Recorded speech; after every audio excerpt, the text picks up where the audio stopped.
Dust devil swept you away. It's still not real. Ash and earth and silence. Talk to me. Dust devil swept you away. My recollections are all that's left of you.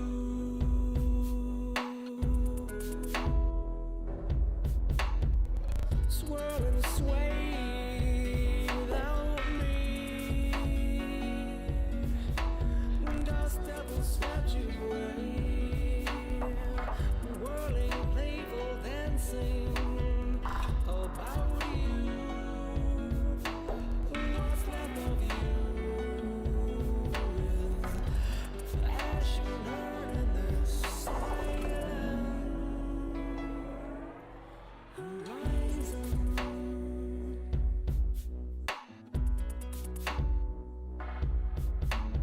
Dust devil swept you away.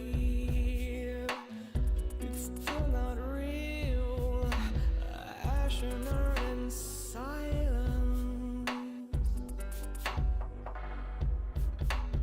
Dust devil swept you away. My recollections are all that's left of you.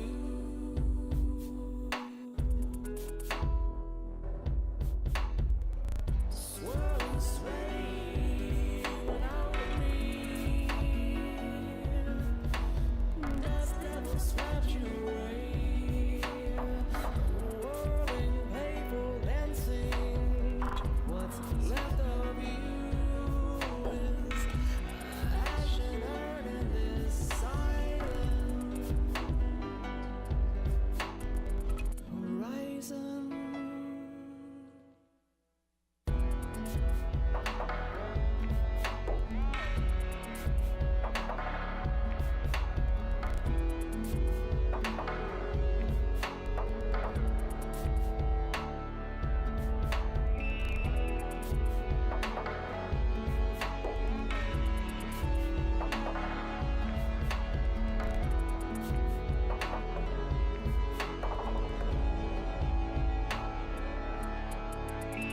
Swirl and sway without me. Dust devil swept you away. Whirling, playful, dancing about you. What's left of you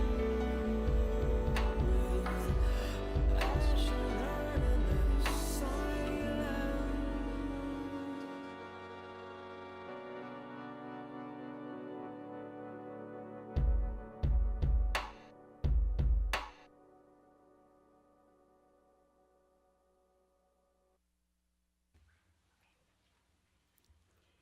Thank you all for being here today as we come together to remember Kathy.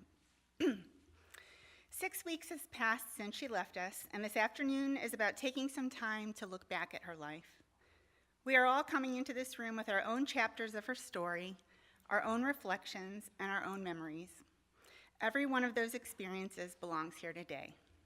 So welcome to this space and welcome to this time together. I would like to also welcome those who have joined us through the live stream. Now, in the tradition of the Unitarian Universalism, Jenny will light the chalice. We light this chalice as a symbol of our shared journey. We bring the flame into this room to guide our reflections, to honor the truth of a whole life, and to keep us warm in our remembrance.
we'll start with a responsive reading that is on the back of your order of service.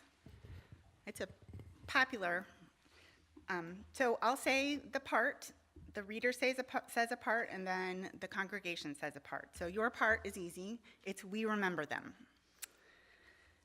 At the rising sun and at its going down, we remember them. At the blowing of the wind and in the chill of winter, at the opening of the buds and in the rebirth of spring, at the blueness of the skies and in the warmth of summer, at the rustling of the leaves and in the beauty of the autumn, at the beginning of the year and when it ends, as long as we live, they too will live, for they are now a part of us.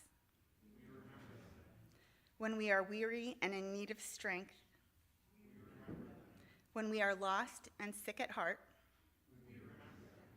when we have decisions that are difficult to make, when we have joy we crave to share, when we have achievements that are based on theirs, for as long as we live, they too will live, for they are now a part of us. Thank you. So we have a meditation that we do. We're going to move into a brief period of prayer and silent meditation. So for the next 2 minutes, the room will go quiet. For some of us, it's a time for a quiet prayer. For others, it's simply a space to hold on to a favorite memory of Kathy or to sit quietly with your thoughts. Whatever you bring to the room today, there is space for it here. So let's take a breath together, settle into our seats, and share this quiet time.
Thank you.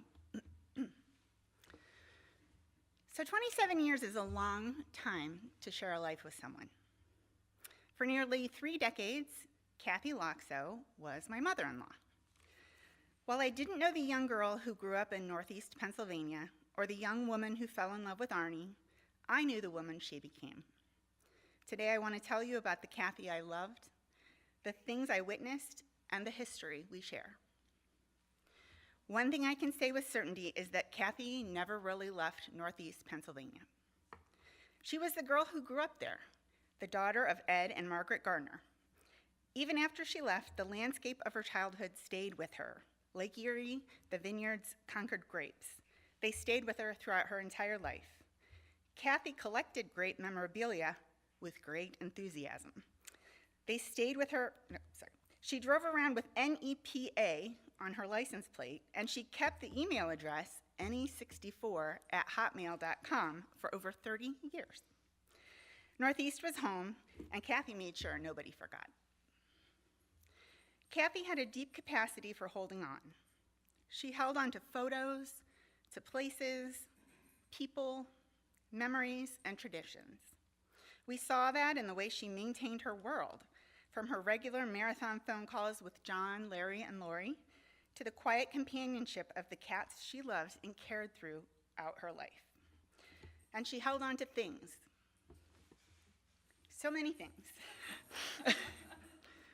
Kathy loved to shop online, and she was very good at it. And those of us, there are a few of us, who sorted through her things, learned just how good she was at it. There was a lot, and some of it made us laugh, some of it brought back wonderful stories and we had forgotten, but she just seemed to really love the joy of acquisition. Kathy also liked to tell jokes. She could find a joke in almost any situation. She loved to make people laugh. And she loved when a room full of people would laugh together at the same thing. I think of food when I think of Kathy. She baked, and her kitchen looked like a kitchen where things were actually made. There were dishes in the sink, ingredients sitting out, and usually, always, something sweet nearby. Brian remembers her corn fritters with maple syrup, and Jenny makes her no-bake fudgies. The last thing Kathy ate was tiramisu, and I love that because her last words were, "Oh, Jenny," and her last food was tiramisu. So those are two very Kathy things to have happen. Kathy was incredibly, incredibly proud of her children. She was genuinely impressed by them. She saw their talent and encouraged creativity and the arts in both of them, and they made her laugh, and they made her proud. Watching Jenny move to New York City and become a professional jeweler was so exciting for her. Kathy loved beautiful objects, and here was her daughter creating them out of raw metal and stone, building a life centered around art. As expected, Brian became a musician. During Kathy's final days, I watched him sit at the piano and play while she rested. I have a photo of that day and that moment, and it's absolutely beautiful. Kathy loved Arnie. I was there during the time when she lost him, and I saw how deeply she grieved him. After Arnie died, Kathy found him in little places. Cardinals and pennies. A cardinal could be Arnie stopping by, a penny could be a message, and those things brought her comfort. She never stopped looking for him. But she also kept living her life. Before the quiet of her later years, Kathy went on several cruises and traveled places she absolutely loved. She went by herself. She stepped out into the world and found adventure. Years later, when she faced the loneliness of the years without Arnie, Kathy found a sweet comfort. She reconnected and corresponded with a high school sweetheart, Joe. It was a relationship kept quiet, and it was probably wrapped in privacy. Reaching back to someone who knew the girl she used to be likely gave her a sense of connection and warmth when she needed it the most. She also became Oma. Oscar was the first person to make her Oma, and then came Casper and Milo. Every year around their birthdays, she would pick them up and take them out to dinner. Then they would go to the toy store, and later it became the video game store, and Oma delighted in buying them anything they wanted. She would play board games with the kids. There was Coke, there were sweets, and there was so much joy in those long afternoons. They went swimming with her at the pool, and one of the things they loved and talked about when they came home is that Oma actually got into the water with them. She didn't sit on the side, she got in and she played with them. Kathy was also Oma to our niece Tuesday, happily filling in for a while. As they grew up, the kids found new ways to spend time with her. When Casper was about 18, he built her a computer, installed it, and then taught her how to use it. So anyone who has ever tried to teach a family member how to use a computer, you know you can appreciate the love and patience involved in that. Milo could talk to her for an hour about whatever video game he was currently interested in, and she would listen completely, totally enthralled. She had no idea what he was talking about, but she listened to every word. And Oscar had the experience of being the first grandson, the first one to have those birthday outings, and the first one to know her as Oma. They had a Christmas pickle, too. Every Christmas, it was hidden somewhere in the tree for someone to find, and she would give them $5 to give the person who found the pickle $5. Christmas with Kathy was an abundant experience. There was a lot of stuff, a lot of food, the pickle, family, presents that inevitably got lost or misplaced, or we got them the next year. So there's something else about Kathy. One of the things she taught Brian when he was young is never let them see you sweat. Kathy was very good at that. She knew how to present herself to the world with strength and poise. But those of us who live within a family always know the deeper layers of a story. We see the tenderness, the vulnerabilities, and the history behind the history. I believe everyone has a right to their complications, and Kathy had hers. So do I, so do all of us. My own faith calls me to affirm the inherent worth and dignity of every person. But I don't think that means that I must make a person simpler after they die. I think true dignity allows us to be whole people, and Kathy was a whole person. She was funny, and she was kind. She loved her family fiercely, and she also had moments that were hard to navigate. There were things about our relationship I wish had been different over the years. But the last 3 years of her life reshaped the love between us. As her needs changed, the old history naturally yielded to the daily quiet realities of care. I had the privilege of being her doula, so I managed her purchases, I helped her navigate her appointments, and I stepped into the deeply intimate space of daily physical care. It was a long, quiet journey of us, Kathy and I, showing up together. The week her life ended was simply the final chapter of a story we had been living out for 3 years. Kathy was already receiving hospice care when her condition changed very quickly one afternoon. Brian was out of town playing a gig, and Jenny was in New Orleans. We were told Kathy probably would not survive the night. So I sat with her. I told her what was happening, and I told her that we thought her body was preparing to die. I washed the makeup from her face, I put lotion on her skin, I washed and brushed her hair, and I talked to her. I talked for hours. I shared stories. I thanked her physical body for creating the man I love most in the world. I told her that I wished our relationship during her life had been able to be different. And I told her that now, finally, I was just so glad to be there to love her. And I loved her hard.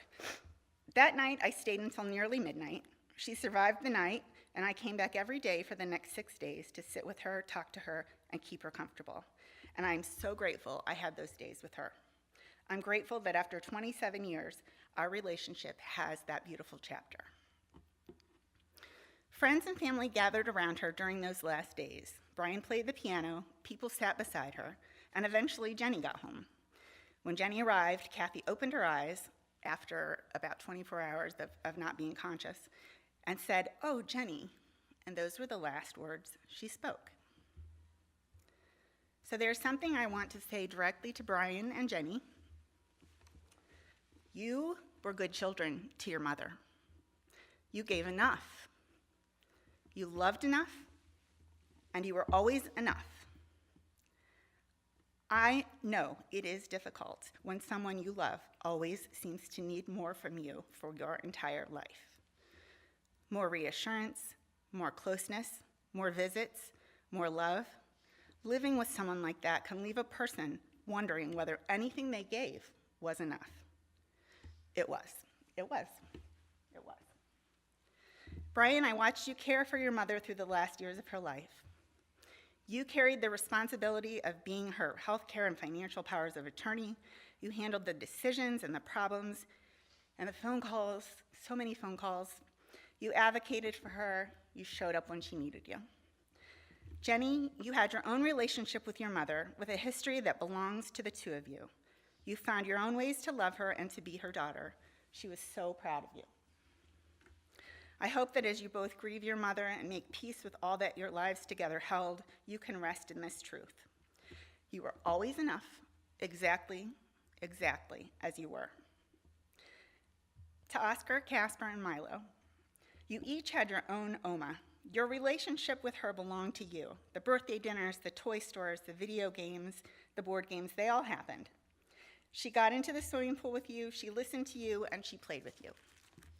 You gave her the beautiful experience of being Oma, and I hope you carry whatever parts of that relationship are precious to you. So that's something I believe about grief. We get to carry our own relationship with the person who died.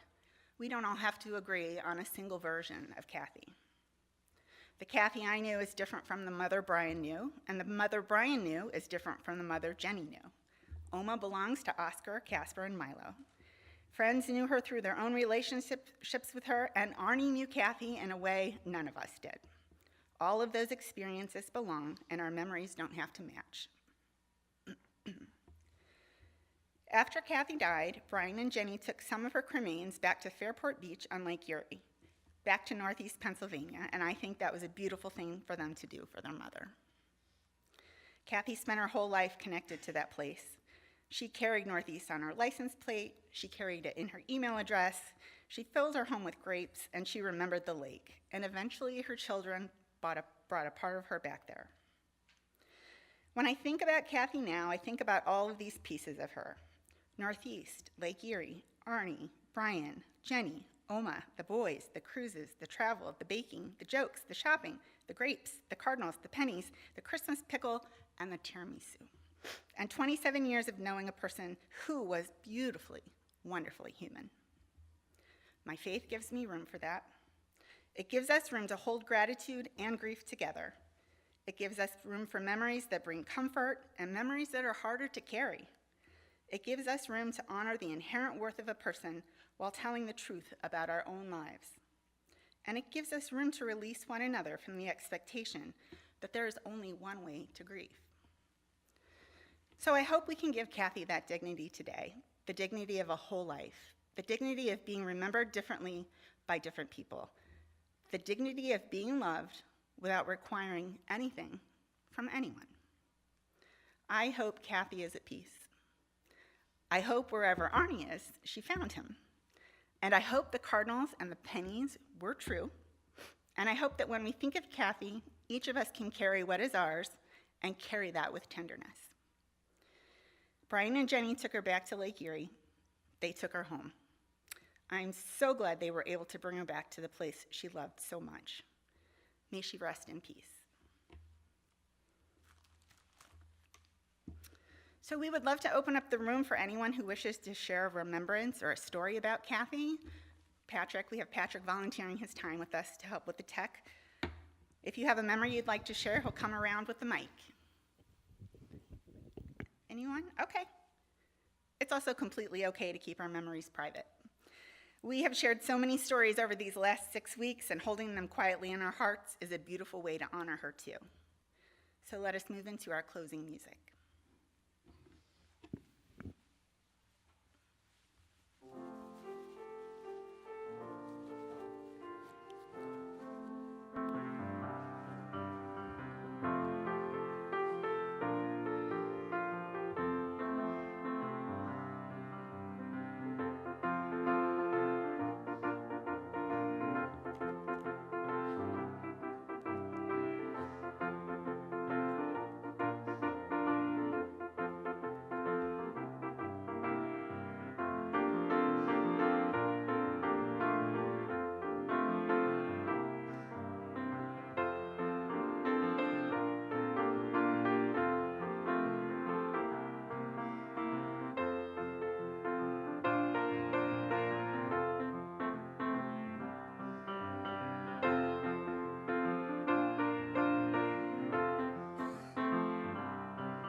As Jenny extinguishes the chalice, we'll hear the poetry of Mary Elizabeth Fry.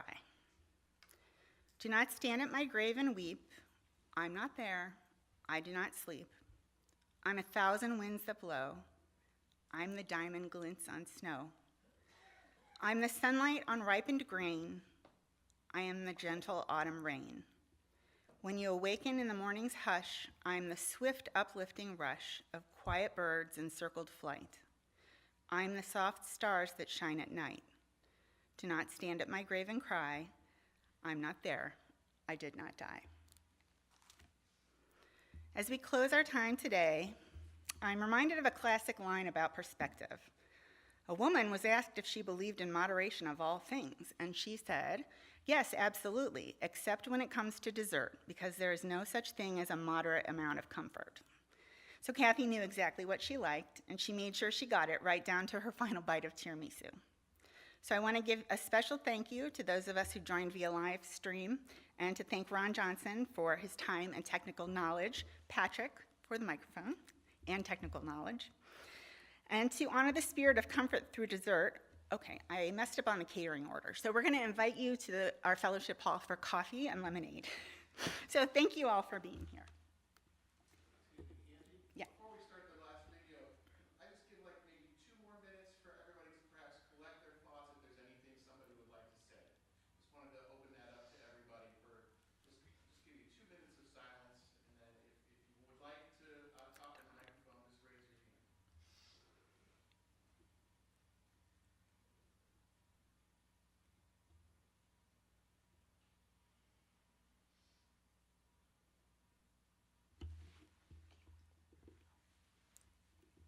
Okay, we're good to go. You can start the slideshow. Thanks, Ron.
Barbara? I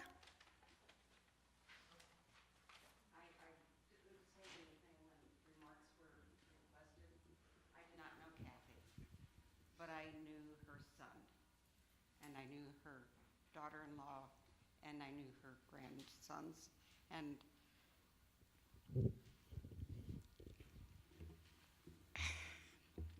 these are some of the finest people I know, and it's because of Kathy, and because of her husband, and because of the love that she showed all of you. And all of us have our foibles, and all of us have our faults, but love seems to conquer everything. And I just have to say that the pride that we have in your family, Brian, is so great. And I know that your mother had so much to do with the man you are today, and the children you've raised, and the daughter-in-law she has. So, that's all. Thank you. Thanks, Barbara.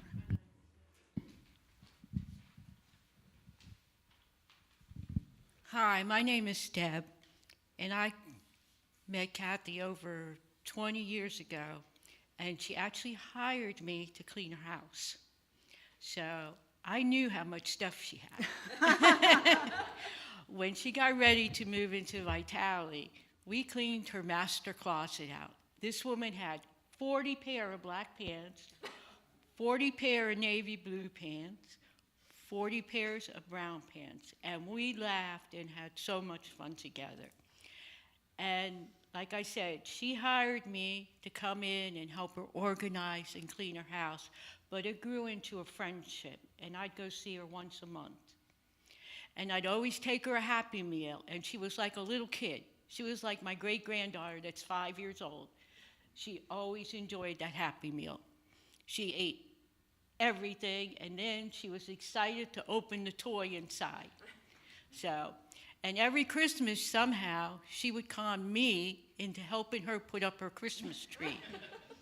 And we would laugh and drink wine and laugh. Needless to say, the tree was still on the floor. So I had a lot of good times with Kathy, and I will say she talked about her children so much. It was always what Brian did or Jenny did, and she was so proud of her whole family. And I used to go to Vitality to see her once a month or once every couple weeks. And now, when I still drive by Vitality, I want to stop and buy that Happy Meal and take it in there to her. So, not only was I her organizer, her house cleaner, but we were good friends, and I don't know, I just still miss her every day. Thank you. Yeah, thanks.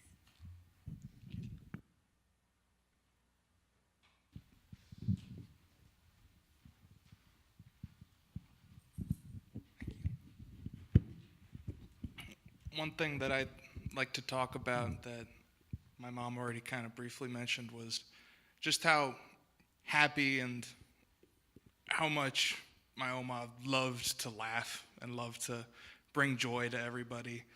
The Christmas Eve nights at her house will always be a very strong memory for me, spending that time with her in our Christmas Eve pajamas. She always gave us every New Year, she gave us an object that she would not tell us what it was. It was always something very vague, something with a very weird and specific purpose, and she would always make us guess what it was. And she'd make us wait for months and months and months before she would actually tell us, and she always got a big kick out of that. And I remember even in the last few years of her life at Vitalia, she always found joy.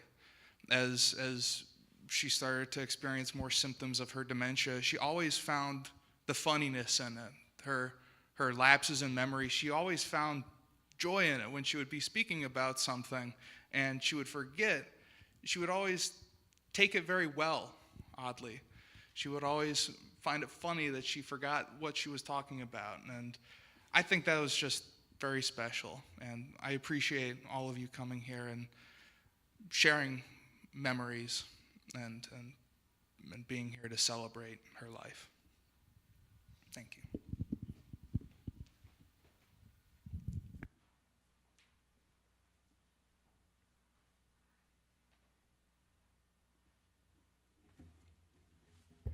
Okay, thank you.